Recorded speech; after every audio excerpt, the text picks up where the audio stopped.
Alright, so I got my silhouette working on these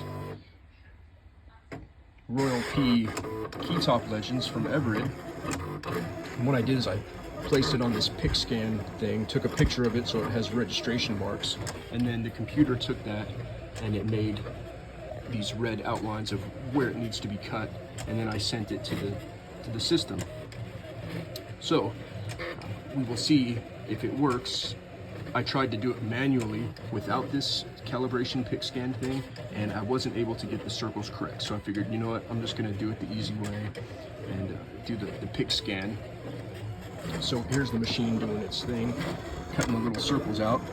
And I ordered a punch, a 1/2-inch punch where you put it on there, you hammer it, it punches them out, and it didn't show up yet, and I'm getting impatient. So I had one of these machines, I figured we should put it to use.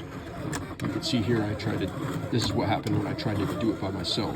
I was off on it. I used these Austin buttons as a test template to do my cuts. So yeah, I wasn't able to line everything up correctly and get the thing going. So, you know, we're just gonna let the computer eye track everything, and we'll see how that works.